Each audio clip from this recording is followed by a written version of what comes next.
Le musicien de rock Tom Petty est mort la nuit dernière, à l'âge de 66 ans. Le 2 octobre 2017, la mort du leader de Tom Petty and the Heartbreakers choque le pays tout entier. Les hommages se succèdent pour Tom Petty. En 40 ans de carrière, Tom Petty aura produit des chansons à succès comme American Girl et Free Falling. Cofondateur du supergroupe The Traveling Wilburys, il a vendu plus de 80 millions de disques dans le monde et a reçu 18 nominations aux Grammy Awards. Le secret, c'est que le public continue de nous suivre. Merci pour tout. C'était un immense musicien de rock'n'roll, un des vrais héros du genre. En septembre 2017, la star qui semble en pleine forme donne un concert au Hollywood Bowl de Los Angeles devant des milliers de fans. Il avait vraiment l'air au top de sa forme. Je voudrais vous remercier pour ces 40 années absolument incroyables. Une semaine plus tard, le chanteur décède brutalement. Ça a été un choc. Il souffrait en silence depuis des années. La douleur est devenue trop forte. Il n'aurait jamais dû avoir ça dans son organisme. On n'aurait pas dû lui en donner. Le rapport d'autopsie a conclu que Tom Petty était mort d'un arrêt cardio-respiratoire. Le cœur cesse de battre et il arrête de pomper le sang à travers le corps. Cette défaillance est généralement associée à des maladies du cœur causées par l'obésité, le diabète et le manque d'exercice. Mais dans le cas de Tom, la cause de son arrêt cardiaque n'est pas évidente. Dans les mois et les jours qui ont précédé sa mort, Tom paraissait en pleine forme. Il avait assez d'énergie pour se produire sur scène. Alors, pourquoi son cœur s'est-il soudainement arrêté de battre ?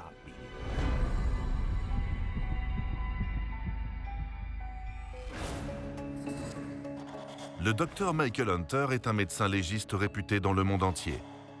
Il a réalisé des milliers d'autopsies au cours de sa carrière. Depuis plus de 20 ans, il collabore avec les forces de l'ordre et les experts judiciaires pour élucider des cas de mort suspectes ou violentes, faisant ainsi toute la lumière sur les circonstances de ces décès. Ici, j'ai le certificat de décès et le rapport d'autopsie de Tom Petty. À première vue, les documents décrivent un homme en bonne santé physique. Le médecin légiste a même écrit, je cite, « Le défunt paraît plus jeune que son âge déclaré de 66 ans. » Je vais me servir de toutes les informations médicales disponibles et des témoignages personnels de ses proches pour déterminer la cause exacte de la mort soudaine et inattendue de Tom. Le 20 juin 2016, au Fillmore de San Francisco, en Californie. Un peu plus d'1 an avant sa mort. Ça me fait bizarre. Tom Petty et son groupe de jeunesse, Mudcrutch, sont en tournée. Il ne leur reste que quelques dates. En 2016, Tom est au sommet. Son album Hypnotic Eye est devenu numéro 1 des ventes à sa sortie en 2014. Depuis, il enchaîne les tournées. Il se produit dans les plus grandes salles des États-Unis avec son groupe de jeunesse, formé dans les années 70, Mudcrutch. Un des membres du groupe, Tom Lydon, est ravi de remonter sur scène avec son ami de toujours. On se sentait en confiance sur scène avec Tom. Il n'était pas du tout intimidé. Il était sûr de lui. S'il est remonté sur scène avec Mudcrutch, c'est uniquement pour nous et pour le plaisir de jouer. Mais le chanteur ne va pas aussi bien qu'il le prétend. Il ne tenait pas bien sur ses jambes.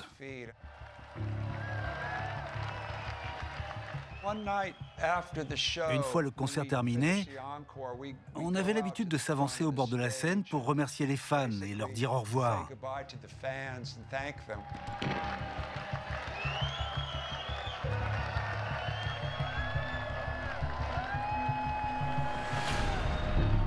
Un soir, quand on a quitté la scène, Tom a trébuché sur une enceinte et il est tombé.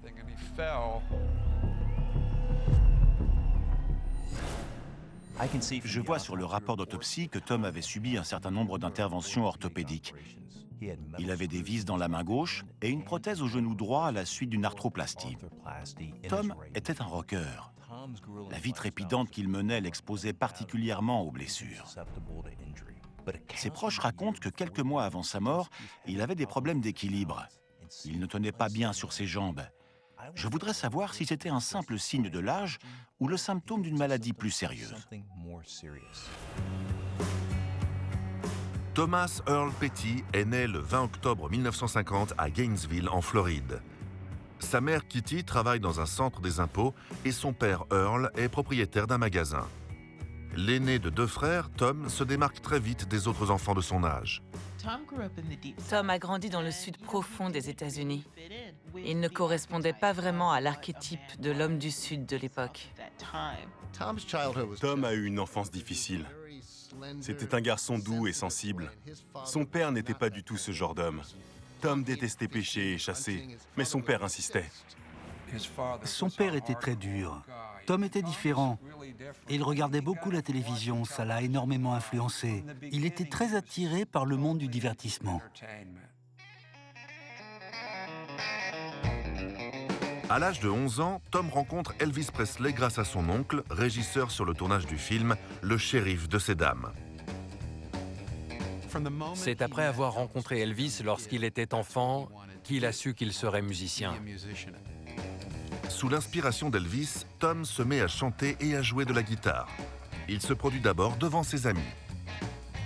On passait toujours de super moments avec Tom. Il nous faisait écouter de nouvelles chansons et il nous a fait découvrir de nombreux groupes. Tom disait que la musique l'hypnotisait. Il était obsédé par le rock'n'roll. C'est après avoir vu les Beatles à la télévision que sa passion s'est transformée en vocation. Il voulait faire partie d'un groupe comme les Beatles. Il voulait faire de la musique avec ses amis. Le chanteur fait le tour de son quartier à la recherche de musiciens pour son groupe, les Sundowners. Ils ont fini par jouer devant un public. C'était l'expérience la plus incroyable qu'il avait jamais vécue.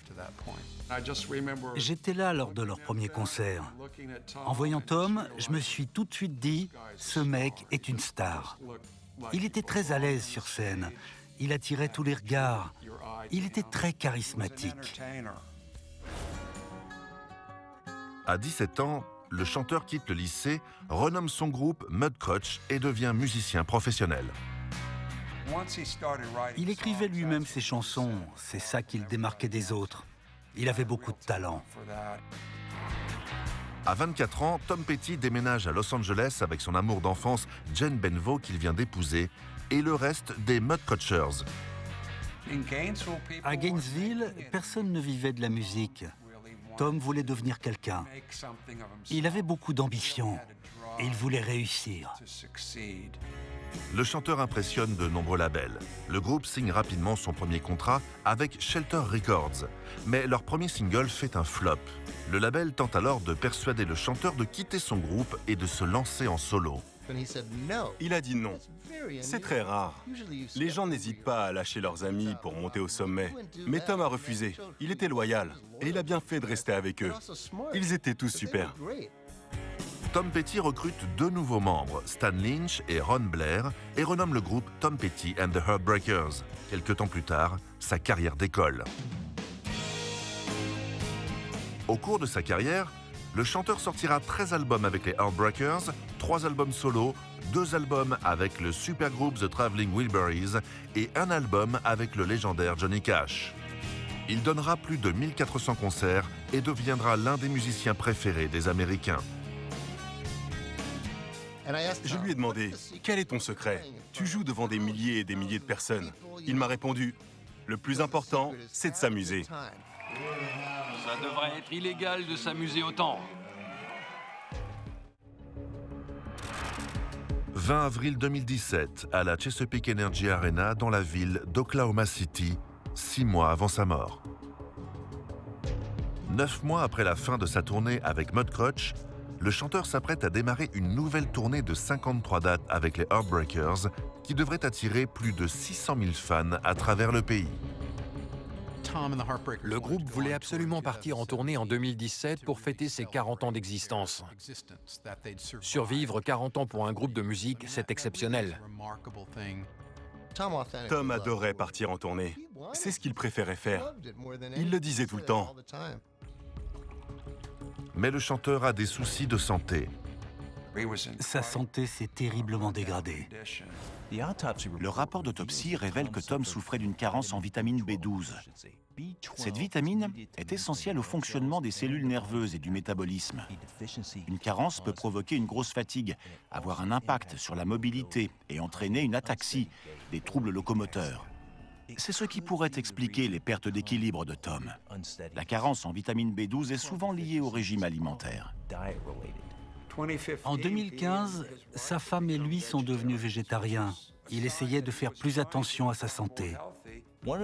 Les aliments d'origine animale sont riches en vitamine B12. Quand on arrête d'en manger, on consomme automatiquement moins de cette vitamine. Une carence en vitamine B12 peut entraîner des troubles plus sérieux, comme une anémie, c'est-à-dire une baisse du nombre des globules rouges. Ces cellules servent à transporter l'oxygène. Quand il y en a moins dans notre organisme, le cœur doit fournir plus d'efforts pour approvisionner nos organes vitaux. Cet effort peut causer une arythmie, voire une insuffisance cardiaque. Il faisait attention à ce qu'il mangeait. Il avait compris qu'il devait mieux se nourrir. D'après l'autopsie, la carence de Tom en vitamine B12 n'était pas si importante. Alors, je ne crois pas que ça ait joué un rôle significatif dans sa mort. Tom Petty avait un régime sain, mais le Dr Hunter a découvert qu'il avait aussi une très mauvaise habitude qui menaçait sa carrière et sa vie. Quand quelqu'un meurt soudainement d'un arrêt cardiaque, c'est souvent dû à des maladies cardiovasculaires qui sont causées, la plupart du temps, par une athérosclérose. Le rapport indique la présence de plaques d'athérome au niveau de l'artère interventriculaire antérieure. L'athérosclérose se caractérise par le dépôt d'une plaque composée de lipides sur la paroi des artères. Avec le temps, la plaque durcit, l'artère rétrécit et le sang ne circule plus aussi bien. La plaque peut ensuite se rompre, entraînant la formation d'un caillot sanguin et une crise cardiaque. Une mauvaise hygiène de vie favorise l'obstruction des artères. Mais la cause la plus courante est la cigarette. D'après ses amis, le chanteur était un fumeur de longue date. Tom Petty avait toujours une clope au bec. C'est l'une des plus belles chansons jamais écrites. J'étais très inquiet pour lui. À l'époque, je lui avais écrit une longue lettre à propos des cigarettes. Mais bien sûr, il savait que c'était mauvais pour lui. La fumée de cigarette contient des substances chimiques particulièrement nocives. L'une d'elles, l'acroléine, affecte le taux de cholestérol dans le système sanguin et affaiblit les défenses naturelles qui n'arrivent plus à lutter contre le mauvais cholestérol. Cela augmente le risque de développer une athérosclérose. Tom Petty aurait même trouvé un moyen de continuer à fumer dans les lieux clos dès 1995. À l'époque déjà, il avait une cigarette électronique. C'était bien avant que les cigarettes électroniques ne deviennent populaires. Il fumait constamment. Bien que les cigarettes électroniques ne contiennent pas de goudron ni de monoxyde de carbone, elles exposent quand même le fumeur à des substances toxiques, comme les nitrosamines, et aux métaux lourds. Des études récentes montrent que les e-cigarettes peuvent avoir les mêmes effets que les cigarettes classiques sur les vaisseaux sanguins, ce qui veut dire qu'elles peuvent sérieusement endommager l'appareil cardiovasculaire. Bien que le cœur de Tom était très affaibli, le niveau de plaques dans ses artères n'était pas suffisant pour provoquer une crise cardiaque. Cependant, j'ai découvert que Tom avait développé une autre maladie potentiellement mortelle, un emphysème. On lui a diagnostiqué un emphysème, juste avant qu'il ne parte en tournée pour les 40 ans de son groupe. L'emphysème est la troisième maladie la plus mortelle aux États-Unis. C'est une forme d'affection chronique obstructive qui détruit le tissu pulmonaire, là où les échanges en oxygène ont lieu. L'emphysème entraîne une gêne respiratoire qui peut mener à force à l'insuffisance cardiaque. Rien n'allait l'arrêter. Il avait un emphysème. Et alors? Ça ne l'empêcherait pas de jouer. Tom Petty est atteint d'une maladie pulmonaire sérieuse, mais sa voix ne semble pas affectée. La personne que j'ai vue sur scène jouer devant 20 000 personnes était incroyable. Tom avait l'air au top de sa forme. Je vois dans le rapport d'autopsie que les poumons de Tom n'étaient que légèrement endommagés. D'après les témoignages de ses proches, il arrivait à gérer la maladie grâce à un traitement de corticostéroïdes inhalés, qui permettent de réduire l'inflammation dans les poumons et d'élargir les voies respiratoires. Bien que l'emphysème de Tom ait contribué à affaiblir son appareil cardiovasculaire, je ne crois pas que ce soit la cause immédiate de son décès. Cependant, l'autopsie de Tom montre qu'il prenait d'autres médicaments en plus des corticoïdes. Par exemple, il prenait aussi du citalopram, qui est un antidépresseur courant. Les troubles dépressifs que l'on peut ressentir adulte trouvent souvent leur origine dans l'enfance. Donc, j'aimerais creuser un peu plus dans le passé de Tom. Enfant, le chanteur a subi des violences physiques. Son père voulait que son fils soit un mâle alpha, un chasseur-cueilleur. Mais Tom était calme et doux. Il avait un esprit d'artiste.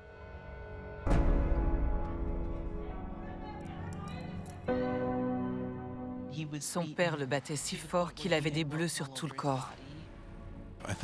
Son père a commencé à le battre quand il avait 5 ans. Ça a continué jusqu'à ce que Tom parte de chez lui à 17 ans. Il avait une relation très conflictuelle. Sa mère a essayé de le protéger, mais son père était un tyran alcoolique. Le plus triste, c'est que les enfants victimes de ce genre de violence sont persuadés qu'ils sont responsables, que si on les bat, c'est parce qu'ils ont fait quelque chose de mal. En grandissant, ces enfants ont souvent du mal à créer des liens. Et adultes, la plupart souffrent de troubles de l'humeur. Tom n'a jamais confié à ses amis à quel point ces années l'avaient marqué. Quand il ne se sentait pas bien, quand il était déprimé, il le cachait. Il mettait sa souffrance de côté. Il souriait et faisait des blagues. Les personnes qui ont vécu des expériences douloureuses dans leur jeunesse sont plus susceptibles, à l'âge adulte, de développer des dépressions, de se suicider, et elles ont 10 fois plus de chances de devenir accros à la drogue et à l'alcool. Ma question est la suivante. Est-ce que Tom consommait des substances illicites? Tom commence à consommer des drogues à l'adolescence. On voulait expérimenter et vivre toutes sortes d'expériences. On a essayé de tout, de la mescaline naturelle, de l'acide, mais on prenait surtout du LSD. On a eu de la chance de ne pas se tuer. Le chanteur arrête les drogues psychédéliques assez rapidement. Mais en 1984, après avoir été en tournée pendant 8 ans, le chanteur développe une dépendance dangereuse à l'alcool et à la cocaïne. Une addiction qu'il évoquera plus tard dans des interviews. J'étais au bout du rouleau. Je n'étais plus moi-même. On faisait n'importe quoi. J'ai eu de la chance de ne pas en mourir. J'ai vraiment eu beaucoup de chance. Tom m'en avait parlé à l'époque. Son addiction à la cocaïne était hors de contrôle. Dans les années 80, la tournée se termine et la drogue commence. C'est assez révélateur. La musique, c'est ce qui lui permet de rester sain d'esprit. La musique le porte et le recentre. Quand il ne joue plus, il compense le manque en prenant de la drogue. La consommation de cocaïne entraîne des dégâts directs et indirects sur l'appareil cardiovasculaire.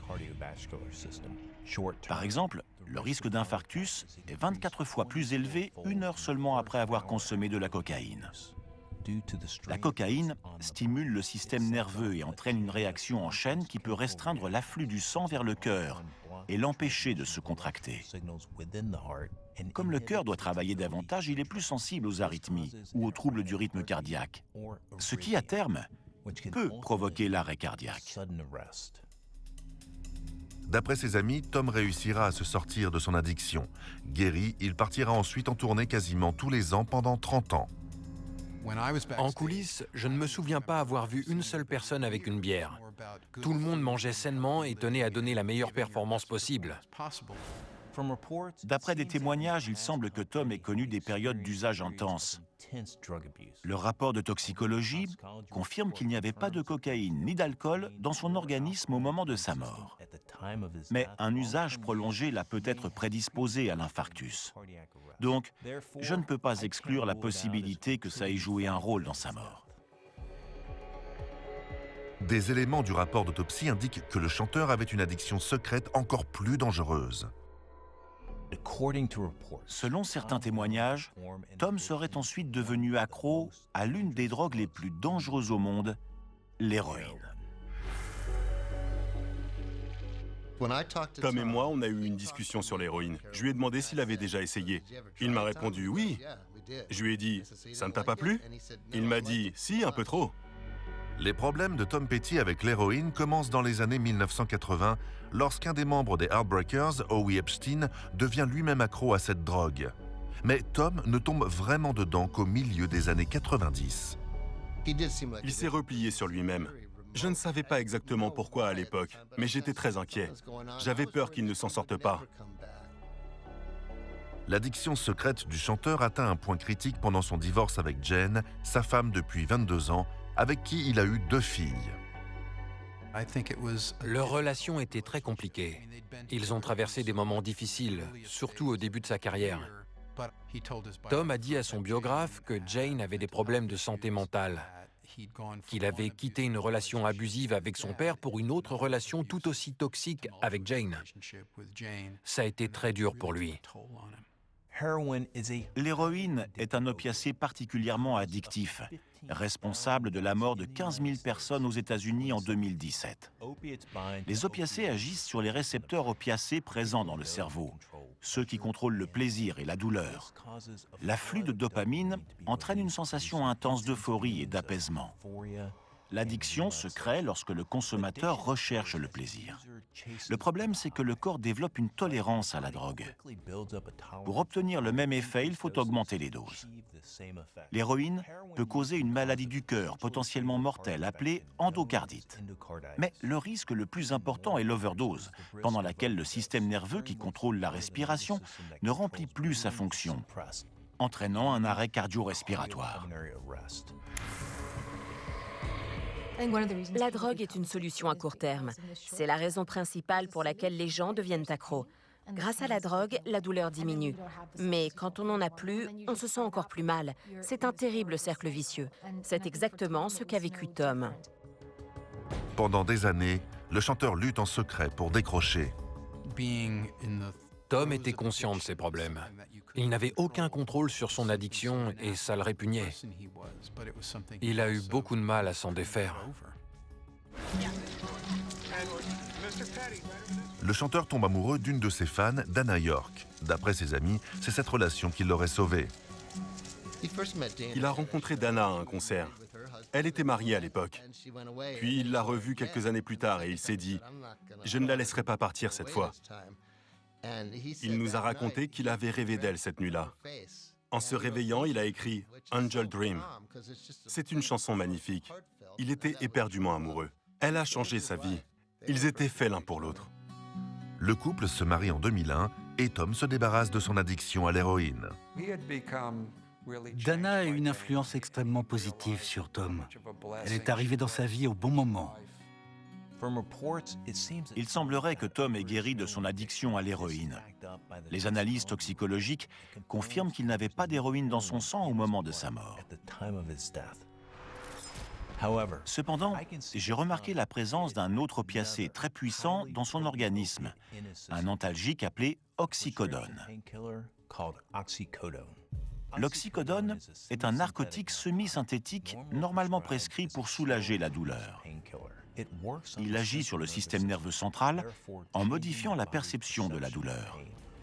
Mais comme avec l'héroïne, l'oxycodone consommé en grande quantité peut interrompre les signaux entre le cerveau et le système respiratoire, ce qui peut entraîner un arrêt cardio-respiratoire.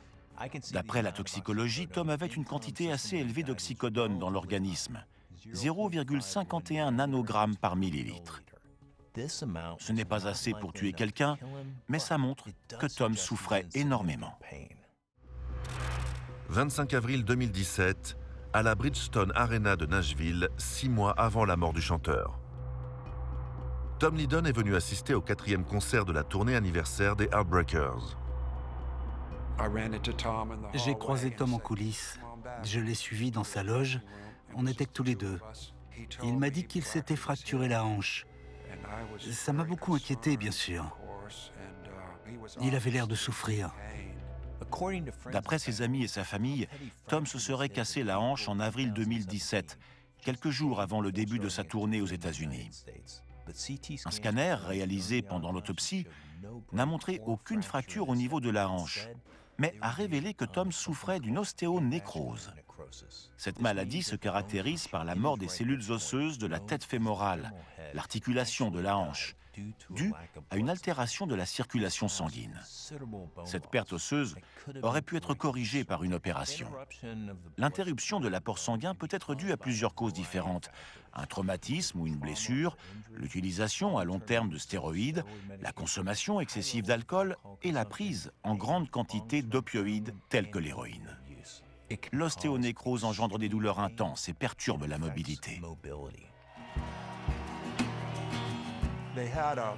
Tous les soirs, il y avait une voiturette qui l'emmenait de sa loge jusqu'à la scène. Il fallait que ça reste discret. Et dès que le concert était terminé, la voiturette revenait le chercher. Le manager de Tom lui avait dit qu'il pouvait tout annuler jusqu'à ce qu'il aille mieux. Mais Tom n'a rien voulu entendre. C'était hors de question. Il voulait absolument faire cette tournée. Il a pris sur lui. La musique était plus importante que tout. D'après les témoignages de ses proches, Tom aurait refusé de se reposer. Le rapport d'autopsie indique qu'au moment de sa mort, il n'avait pas réglé son problème de hanche. Je vois aussi qu'il souffrait de plusieurs autres maladies osseuses débilitantes. Il souffrait d'ostéoporose qui provoque l'affaissement des vertèbres et engendre de l'arthrite. Chez Tom, l'inflammation de ses articulations a entraîné la formation d'excroissances osseuses, des ostéophytes, dans son genou droit. Le 11 septembre 2017, 3 semaines seulement avant sa mort, le chanteur est filmé sortant de voiture devant le cabinet de son médecin. La vidéo choquante montre l'étendue de ses troubles osseux et articulaires. Il ne se tenait pas droit, il avançait avec difficulté. De toute évidence, il souffrait beaucoup. On aurait dit une autre personne. Ce n'était pas l'homme que j'avais vu un mois plus tôt. Il était frêle, il avait du mal à marcher. C'était vraiment choquant. Pourquoi est-ce qu'il a continué malgré tout? Je pense que la musique était sa raison d'être. Il aimait se produire sur scène. Il vivait pour faire plaisir à ses fans. Ça montre qu'il était très courageux. L'appareil locomoteur de Tom s'était considérablement détérioré, mais ce n'est pas ce qui l'a tué. Une chose est sûre, Tom a continué à se produire sur scène quasiment tous les soirs au mépris de sa santé. D'autres éléments du rapport d'autopsie me laissent penser que ce train de vie a eu des effets terribles sur sa santé. L'autopsie a permis de relever un certain nombre de symptômes physiques liés à un stress aigu. Tom avait une cardiomégalie et ses reins étaient endommagés. Il souffrait très certainement d'hypertension. Est-ce que c'est le stress de la tournée qui a provoqué son arrêt cardiaque? 25 septembre 2017, au Hollywood Bowl de Los Angeles. 7 jours avant sa mort, le chanteur est sur scène pour le dernier concert de la tournée. Il est venu saluer ses fans une dernière fois. La foule était en délire. J'étais en face de lui dans la fosse. Je prenais des photos. Il jubilait. Je ne l'avais jamais vu aussi heureux. Il était survolté. Le groupe se retrouve en coulisses pour fêter la fin de la tournée. Il y avait Mike Campbell, Scott Thurston, Steve Ferroni, le batteur. Ils étaient tous très contents. Ils venaient de terminer leur tournée de 53 dates. Mais une personne manque à l'appel. Tom ne venait jamais à ce genre de soirée. Ce n'était pas de l'arrogance de sa part. Il était dans une telle euphorie après un concert qu'il mettait beaucoup de temps à redescendre. Il planait, mais sa drogue à lui, c'était le rock'n'roll. Dans des situations stressantes ou excitantes, les glandes surrénales sécrètent de l'adrénaline qui augmente la tension artérielle et accélère le rythme cardiaque. Elles libèrent également une hormone de stress appelée norépinéphrine, qui peut modifier la perception de la douleur. Le stress provoque aussi la sécrétion de cortisol, qui puise dans les réserves d'énergie, ce qui peut causer des troubles du sommeil. Cette nuit-là, le chanteur passe la nuit dans un hôtel d'Hollywood. Après un concert, Tom n'arrivait à s'endormir qu'au petit matin. 15 minutes après, je me retrouve tout seul à l'hôtel, dans un silence total. Waouh! Tout vibre autour de moi. En général, j'ai besoin de toute la nuit pour me calmer. Des études ont montré que les gens souffrant de troubles du sommeil ont plus de chances de faire des crises cardiaques. Une surexposition aux hormones du stress, comme le cortisol, fatigue le cœur parce qu'elle provoque l'augmentation de la pression artérielle et du rythme cardiaque. Et elles entraînent la sécrétion de substances inflammatoires, les catécholamines. Il se nourrissait d'adrénaline. Il disait que c'était comme décoller à bord d'un jet. Il adorait cette sensation. Tous les artistes ont une montée d'adrénaline sur scène. Mais chez Tom, la sensation était encore plus intense, sûrement à cause des sévices qu'il avait vécus enfant. Ces expériences traumatisantes ont laissé Tom avec un stress chronique qui rendait son système nerveux encore plus sensible aux stimulations. Pour essayer de se détendre, je vois sur le rapport toxicologique que Tom prenait un sédatif appelé alprazolam, plus connu sous le nom de Xanax. C'est un benzodiazépine utilisé pour traiter les personnes qui souffrent d'anxiété et d'insomnie. Les benzodiazépines sont très addictives et peuvent être dangereuses. Associées à des opiacés comme l'oxycodone, elles peuvent entraîner une dépression du système nerveux central et ralentir la fréquence respiratoire, ce qui peut, à terme, conduire au décès. 26 septembre 2017, 6 jours avant la mort de Tom Petty. Le chanteur rentre chez lui à Malibu. Après 6 mois de tournée, il retrouve sa femme Dana, ses enfants et sa petite fille.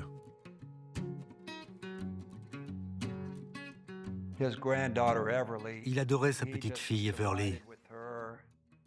Adria, la fille de Tom, venait souvent lui rendre visite à Malibu avec Everly. Tom lui courait après dans toute la maison. La tournée est terminée, mais le chanteur n'a aucune intention de lever le pied. Le groupe est probablement meilleur qu'il ne l'a jamais été. Pourquoi est-ce qu'on arrêterait? C'est ce qui nous fait rester jeunes. 1er octobre 2017, chez le chanteur à Malibu, 22h40. Un jour avant sa mort. Le chanteur et sa femme Dana regardent la télévision. Elle s'est levée pour aller chercher quelque chose dans la cuisine. Quand elle est revenue, Tom ne respirait plus. Dana appelle immédiatement les secours. Mon mari ne respire plus. Il ne respire pas du tout? Non, je crois pas. Est-ce qu'il a vomi? Non, il respire en fait. Il respire? Oui, faiblement. Mettez-le sur le côté et surveillez sa respiration. Je reste avec vous jusqu'à l'arrivée des secours. OK? À leur arrivée, un peu avant 23h, les secours trouvent Tom en arrêt cardio-respiratoire. Je vois sur le rapport d'autopsie que les premiers secours lui ont fait un massage cardiaque. Ils ont inséré un tube dans sa bouche pour l'aider à respirer, puis ils lui ont injecté un médicament appelé naloxone. La naloxone est un antagoniste des opiacés qui permet de bloquer toute transmission aux récepteurs opiacés et de contrer les effets d'un surdosage. L'injection a été efficace. Tom a recommencé à respirer et son cœur s'est remis à battre. UCLA Medical Center de Santa Monica, 23h58. Je vois que le cœur de Tom s'est de nouveau arrêté pendant 20 minutes dans l'ambulance. À son arrivée à l'hôpital, les médecins lui ont administré de l'épinéphrine, une forme d'adrénaline. L'épinéphrine augmente le flux sanguin vers le cerveau et le cœur et stimule le muscle cardiaque. Elle provoque la contraction des vaisseaux sanguins et redirige le sang vers les organes vitaux. L'adrénaline ranime Tom, mais il fait bientôt un autre arrêt cardiaque pendant que les médecins cherchent un blocage dans ses artères. Les artères de Tom étaient assez étroites, mais les médecins n'ont pas trouvé d'obstruction. Ce qui veut dire que les arrêts cardio-respiratoires répétés étaient très certainement causés par une surdose. Le pronostic n'était pas bon. On ne pouvait qu'attendre de voir si son état s'améliorerait. On espérait tous qu'il s'en sorte, mais ça ne s'annonçait pas bien. Les médecins notent l'absence de réflexes cornéens et le chanteur est placé sous assistance respiratoire. L'arrêt cardiaque entraîne l'arrêt de la circulation du sang, ce qui empêche le cerveau d'envoyer des signaux aux organes vitaux. Comme Tom Petty a fait 3 arrêts cardiaques successifs, son cerveau a été privé d'oxygène pendant très longtemps, ce qui a fini par causer des lésions cérébrales et la défaillance de plusieurs organes.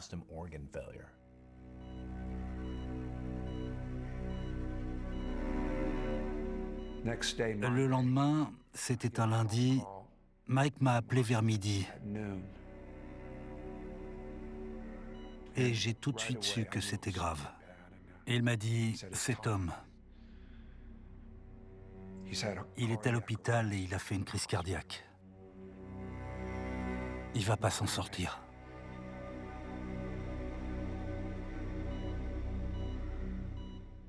Sur le coup, je me suis dit qu'il y arriverait peut-être. C'était une vraie force de la nature, quelqu'un de très courageux.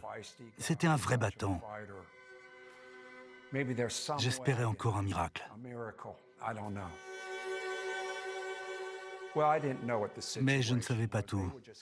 Il le gardait en vie le temps que son manager et le reste de sa famille arrivaient à l'hôpital.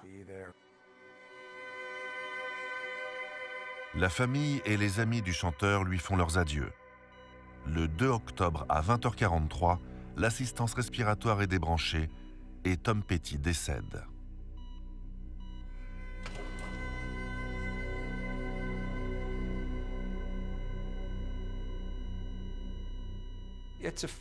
On était une famille. On a perdu notre leader. C'est comme si on était 10 enfants d'une même famille et que notre frère nous avait quittés. Ce n'est plus pareil depuis. C'est terrible de l'avoir perdu. Rien ne le ramènera. J'étais anéanti. C'est quelqu'un que j'avais admiré toute ma vie et qui était devenu mon ami. Je respectais l'artiste, bien sûr, mais aussi et surtout l'homme qu'il était. Le médecin légiste a conclu que l'arrêt cardiaque de Tom avait été provoqué par une overdose accidentelle. Cependant, j'ai découvert quelque chose d'autre dans l'autopsie qui me fait penser que sa mort pourrait être un homicide. Je me suis dit, non, pas ça. La mort soudaine de Tom Petty, le 2 octobre 2017 d'une crise cardiaque, a choqué le monde entier. Le médecin légiste de renommée mondiale, le docteur Michael Hunter, pense avoir découvert la vraie cause de son décès. L'autopsie révèle qu'au moment de sa mort, son cœur était très endommagé à cause d'années de tabagisme et d'un stress chronique.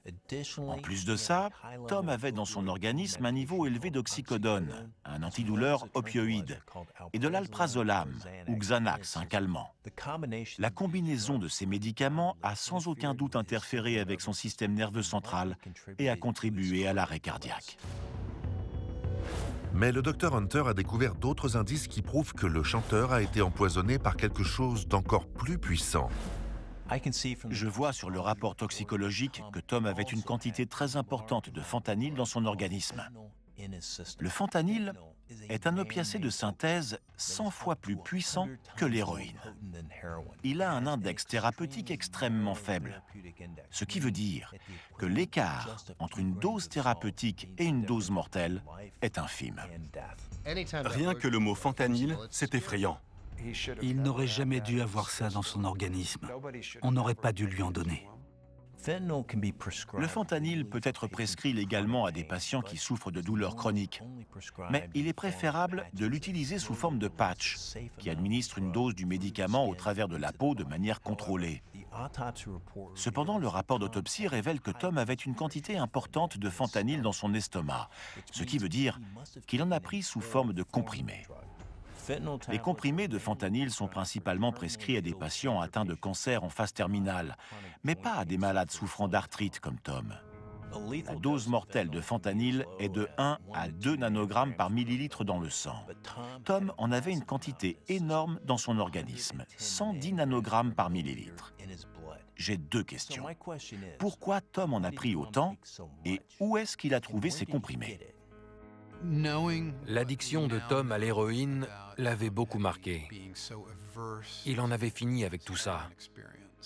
S'il avait su à quel point le fentanyl était dangereux, s'il avait su que cet analgésique était encore plus puissant que l'héroïne, je ne crois pas qu'il en aurait pris.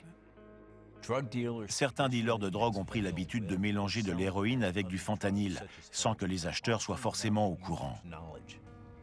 Depuis 2014, les États-Unis font face à une véritable urgence de santé publique.